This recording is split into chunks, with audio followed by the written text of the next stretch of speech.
You're listening to Science and Saucery, a show dedicated to adding life to your years. And now your hosts, registered dietitian Juliana Hever and scientist Ray Cronice. Woo-hoo! Yay!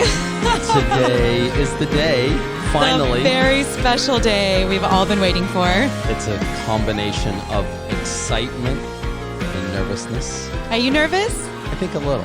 Why? So writing, I can put it out there and I can easily deal with writing, putting it out there. Some people might like something, or I might have a grammatical error or spelling error, because I have both of those.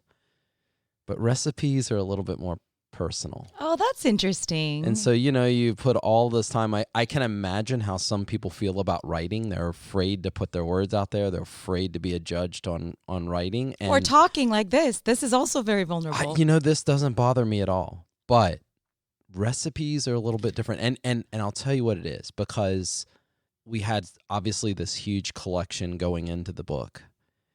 And then there was all of the delays of the initial contract and starting. We're going to do it, we're not doing it. They're presenting it here, they're presenting that, like all of that, those false starts that we had. And then suddenly it was go. And go now. Go. And be done in 5 minutes. And so we were doing the recipe development, and over that intense 6-week time, and you're going through, and it does get a little laborious, because it's very every day intense. you're eating things, day you're doing things. And then later, of course, we come back, and since these are not just developed for a book, they're things that we love to eat, you end up making it, and you make a slight improvement, and you think, wow, I wish I did that. I wish I had done that. I know. So part of me, I installed the recipe plugin on our WordPress on healthspansolution.com.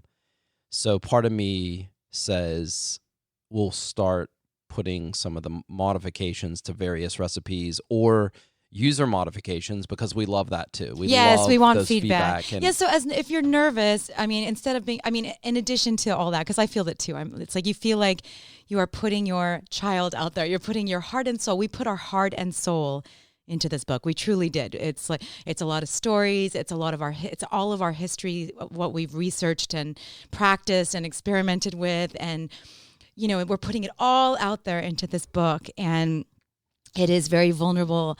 And here we go. Here's our heart and soul. Just, slash it or love it, or, you don't know what's going to happen. And that's why I can't even go to Amazon and look at reviews, because if there's something that's not perfect, I feel it in my gut. I've got over that. I don't mind. Trolls don't bother me that bad. They still bother me. I just ignore all that. I'm not so. You just have to get used to that and thick skin. There's I just know, no way but around I it. know. There's it's no been way many to years. please everybody. I know. There's no way to please everybody.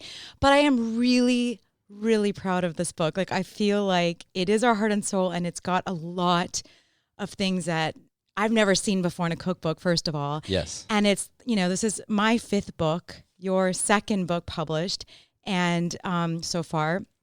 And this is the first time I have this beautiful, to me, it's gorgeous, the artwork and the hardcover and the pictures and the text. And to me, it's absolutely beyond my wildest dreams. And I'm very proud of it and excited, and I feel good about this. I can't wait. Yeah, and our entire team at Penguin, Random House, DK Publishing, everybody was so supportive. And so, what we're talking about with that very long intro is the Healthspan solution ships today. So if you ordered it from Amazon in the pre-order, I think you'll actually receive it today. Yes, it should be on your doorstep. So if you did. It should or be the there. Kindle, you could just pop into the Kindle immediately. Right. But I would encourage the actual hardcover. I'm kind of biased. I love Kindle. I use it all the time. But for cookbooks, I like to actually see them, and I like to dog ear them and put all these notes in them. And this is and it just looks so pretty in person. It feels so good in your hands. But yeah, it should be delivered to the door. What's different about this? Let's just talk about that. Let's talk about what we tried to do differently, because we had a push to get this. This is probably not exactly the cookbook we would have done if we just went down the, I would say, well-worn trail of successful cookbooks. So there's some things that are here that are disruptive, And sometimes disruption can mean new innovations and the next new thing, and sometimes disruptions can mean bad ideas. So you're never ever completely worthless. You can always serve as a bad example, right? So what we did differently here is the first 4 chapters are dedicated to sort of history, science, and overview and nutrition. And we packed the ideas that Juliana and I have merged over the last few years, all of what she worked on for the decade before, all that I'd worked on the decade before. A lot more people now are familiar with our collaborator, David Sinclair, because he's now out in the public. A lot of things we did jointly for the last decade and things we're now doing jointly for our next papers, all of that comes together in the first 4 chapters. So it's more like a mini book. It's like a little novella in terms of what you typically would have, like a David Sinclair-like book. His is just a book about lifespan and doesn't really get much into diet, or really doesn't get into it at all, other than in the passing. And certainly he doesn't have the recipes. And one of the things that Juliana and I were really working hard to do is that most of the books that get technical end up with a bunch of recipes as a 12-point font at the end. Well, those are all of my past books. Exactly. Were like that. And talk about some of that, because, really sometimes there's criticism of those recipes because people believe they're getting a cookbook and there's no pictures. It's been so interesting because I don't ever fight back. I was excited to write the books, but the Idiot's Guides, which were 3 of my last 4 books, it's a branded series and it's very specific, and I had to put in formatting, and it was this is exactly what it looks like. They don't do pictures, they don't do references, which was very hard for me as a science-minded person. Like, I wanted to have all the references because I'm making these statements and I want people to be able to look at it. So I got a lot of complaints about there's no references, there's recipes, but there's no pictures. I'm like, I know, like I wanted pictures, but they don't do that in those books. And then when I did vegetarian diet, again, put my heart and soul and wrote the book part. And then I don't know how many recipes. There's a lot of recipes back there that I worked really hard on, but no pictures again. And then we did this cover. It was a whole thing about the cover. And we finally got this cover that I was happy with because there were pictures of the recipes on the front, but then everyone expected a cookbook because it had food on the cover, but it was like both. And there was no pictures of the food inside. So it's been quite frustrating because what I've always wanted was this. Like, this is, if I could have done my dream book, which we just completed, it's this. It's all of that science referenced plus 100 or so recipes that are mostly pictured. There's like, half of them are pictured or photographed. But it's everything I ever wanted in a book. And I feel like not only do we disrupt with that, packing so much science into the first 4 chapters, like everything we want you to know about Healthspan and nutrition and the background. But the other cool thing that we did that I think is really fun, and it goes with what we teach with our clients, is there is no breakfast, lunch, dinner, and desserts. Instead, we have 4 food sections. There is soups, salads, sides, and sweets. And all of these are anytime meals. And most of them you can eat in almost an unlimited quantity. I mean, if you're trying to lose weight, obviously you have to restrict, but these are not meals that are going to pack on the pounds, and they are mostly all designed around being one dish meals. Not that you can't combine them together on special occasions, but if you think about it, this idea of 2 vegetables or meat and 2 sides, the kind of plate, this is a really modern kind of idea. For many people, having a large pot or vat or serving of something, is how humans have eaten throughout history, And I mean, I love having a combination. So I love doing soup and salad in the same bowl. Like, I love a lot of things thrown into a big trough, if you will, because you get all the you get all these different flavors and textures, and it's like I just love digging into a huge bowl. We always joke about that.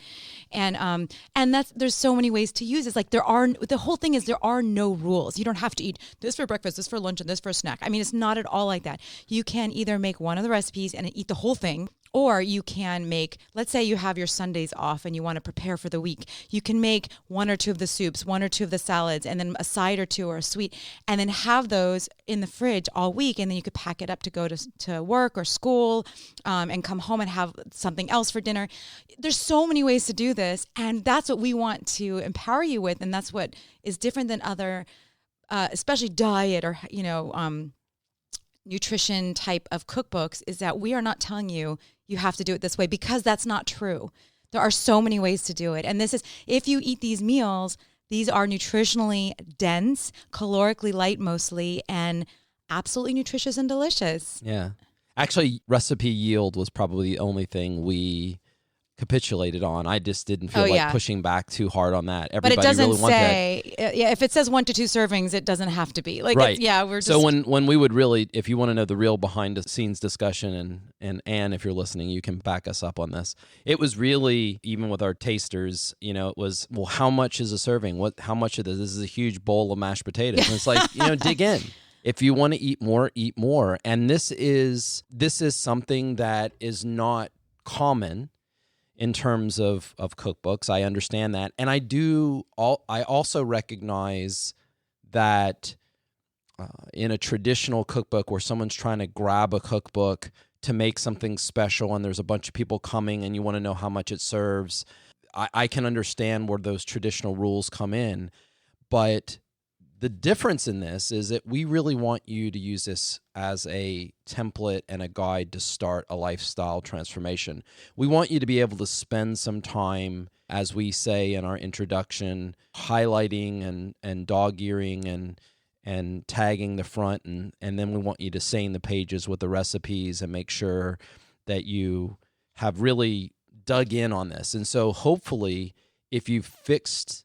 Oh, I'm sorry. I'm supposed to say make. That's please. We're so beyond that. So if you make some of these Everyone recipes... knows you say fixed. Right. If you make some of these recipes more than once, you should know about how much they serve. And then that way you get really good at doing it. Because remember, we tend to rotate 5 to 7 recipes, maybe 8 to 10 on the outside. So you don't need a whole lot for success. But the idea here would be not to use it in that traditional way. We really want you to dig in. Yeah, and I also can respect the fact that a lot of people just want to be told what to do.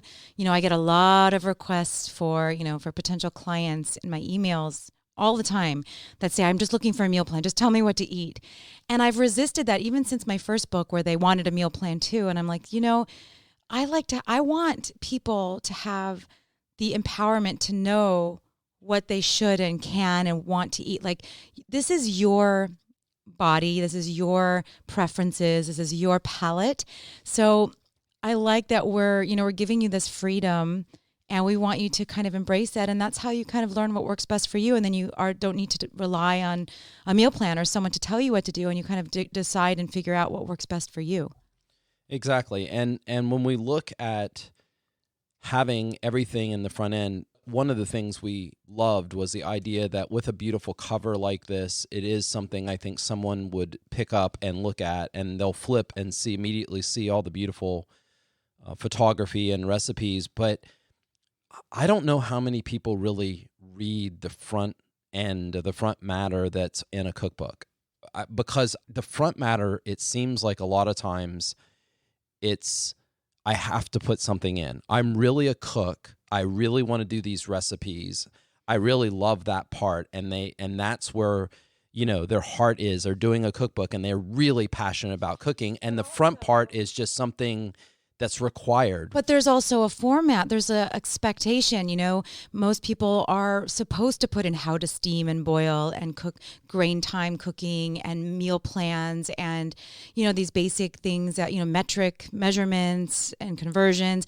That is standard. And that's what people do because they're supposed to, following the rules. And what's kind of fun, and when you get into chapter 1, which is a little bit of the history in the background, we discuss this. We actually go back to Eliza Acton and one of the oldest cookbooks I have in our collection here, and it's really interesting to see how cookbooks have changed over time and what her focus was, which is really interesting that even at that time, even though it was that long ago, she sort of nailed the same issues that we have, and in the opening pages of an 1858 cookbook, and this was, I don't remember what edition this was. It wasn't the first edition for sure, but to think about having this mid-19th century cookbook, and essentially it's 160 years later, and she's talking about exactly the same thing, decadent versus simple food. And she's talking about eating at home versus, eating out. And then also she talks about designing recipes for health, that this should be her goal, to help teach people to eat healthy food, because you can buy junk food anywhere. I mean, 160 years ago, see, a lot of people have this mistaken belief that somehow back then food was whole and clean, etc. And what they really are confusing and conflating is that, yes, if you lived on a farm, if you grew your own food, you would have something that was more, say, natural, more whole food. Did you just say natural? Yeah, but I mean it in a real sense of that, it's having it in its sort of natural, in its form as it comes out of nature. But if you lived in a city where most people lived, and you required food that had been grown elsewhere and transported into the population centers, adulteration of food, whether it was egg, corn chips, and coffee, they would cut sugar with stuff, they would cut flour with stuff to make the ingredients. In fact, that's where the FDA gets its start. I have the original manual right there from Wiley, which is the food adulteration program, which is a bunch of bulletins that the USDA put out originally.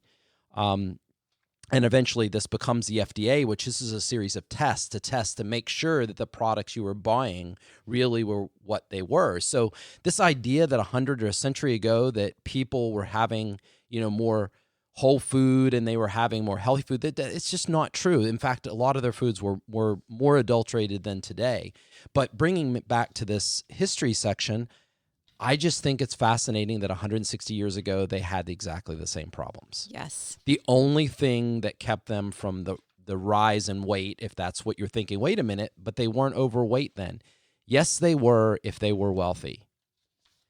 And they called it corpulence back then. And corpulence was something it was basically, did you have unfettered access to calorie? So where excess is present, overweight sort of ensues. It's not really that you are eating a lot because you're that person. It's that you didn't have access to food. Like that we do limit. now. And we definitely do now. Yeah, it's we everywhere. all do. And what we've had is now obesity as a symptom of poverty. Cheap calorie, right. So anyway, in that part of it, in that history section, I think it's really going to be fun for people to look back and take a little taste of how we got into this position in the first place. Right. And then we follow up with the most current research on longevity and Healthspan and aging and like all the mechanisms behind that. We're so happy because our editor was amazing, and we were begging her to let us get all the stuff in there, and she did. They successfully got all of this stuff in there, and then our nutrition guidelines, like all the notable nutrients that we talk about, and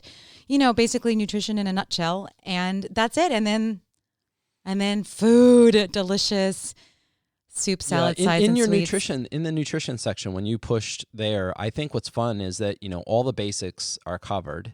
So you have it there, but that we don't list nutrition on any recipe in the book. There's no protein, carbs, and fat. There's no calories anywhere. There's none of that. We tried to keep things within a range where, there's a couple recipes that might be a little bit on the higher side on sodium, but not many. No, we talk about food adulterants and all of that as well, sugar, oil, salt, and umami. But that said, because we don't have the nutrients in there, we do go into the 6 daily threes, and a lot of these recipes satisfy those prioritized foods, and we should have a whole episode about that, about 6 daily threes, and just if you prioritize and you make sure you're getting these foods as the baseline for the day. Actually, if you go to healthspansolution.com, I wrote a blog post on 6 daily threes. That is kind of a way to know what you're getting. And then we have obviously some supplement recommendations. Anyway, it's all in there, and we really can't wait to hear your feedback. Let us know what you think. Let us know your favorite recipe. Let us know if you want us to tweak a recipe for the website, because I think that'll be fun too. And we already started collecting recipes for the next book. Yeah, we're on a mission. We're making them. I'll be fixed soon. But it's fine. I love that. We're creating. Don't change. We're creating recipes as we speak. Yes. So, Raymond, what's your favorite recipe in the book? Probably eggplant rollatini with my grandmother's / mom's tomato sauce. And very, very close second is sriracha stuffed mushrooms. Oh, our favorite party food, the sriracha stuffed mushrooms. I love all of those. I love the bowls. We had this kind of fun idea where we did a Southern bowl. Wait, let's see what it's called. It's called the Deep South Bowl with Alabama white sauce. And this was like a very local kind of idea with Southern traditional foods, and it's really yummy. So I thought, well, I'm the California girl, so we did, the next one was the Eat Your Greens Bowl, and I kind of wanted to have this little battle. So if you guys try the Deep South Bowl and the Eat Your Greens Bowl, let us know. California or Alabama. And we have these other bowls. Like I said, I love everything in a bowl. We have a falafel salad. And really, in the South, I think one of the recipes that people are going to love if you're from the South or even Midwest is our Rotel broccoli bisque. So this is Raymond's favorite. For those of you out there, if I say Rotel and you immediately know what I'm talking about, then you're going to love this. If you don't recognize that word instantly, then it's a tomatoes and chilies that was developed in Texas. That's a small can of tomatoes and chili, and you take 1 can of that and mix it with a 1 pound block of Velveeta yellow solids. It's not actually cheese. It's just, they call it cheese. But anyway, It melts. You throw it in the microwave or heat it on the stovetop. You make this hot cheese sauce with the Rotel, and it's exactly this flavor that we grew up eating. And later, the two companies that make that were competitors got together and started marketing it. So now I think more people might know that countrywide. However, for those that you do... Yeah, I never heard of Rotel my whole life. I mean, it was the standard... Anybody is shaking their head right now. It's the standard thing you bring to a party or, you know, when you have to bring something. So this is like Rotel cheese sauce, but we pulled it off with Juliana's butternut squash cheesy stuff. That Chipotle butternut squash cheesy sauce. And then added some broccoli to it, and let's just face it, we all wanted to eat the Rotel and Velveeta with a spoon, and here is an entire delicious bowl of it, and it's got some green broccoli in there, so you can give it to your kids and go for it. Tell them to eat their greens. Yeah. Aw, I like that. Yes. A healthy way to eat your Rotel. The taco casserole actually came out better than I expected. Another we did one this, with the chipotle butternut. That's right, and that's why I went right to it, because these are the kinds of foods that I know people love to have. There, where you can have something like a casserole where you can serve it to a bunch of people. Or you might end up eating half of it yourself, because I did that a couple times. Straightening up the edges, right. But this actually turns out really good, and it tastes great. I'm going to just mention your little love fest with the 2 formulators that you were obsessed with getting done, and I fought you every step of the way. So let us know what you think of. We've got a cream of soup formulator. So basically fill in the vegetable and make a cream soup, and it was so much more crazy than I thought it was going to be.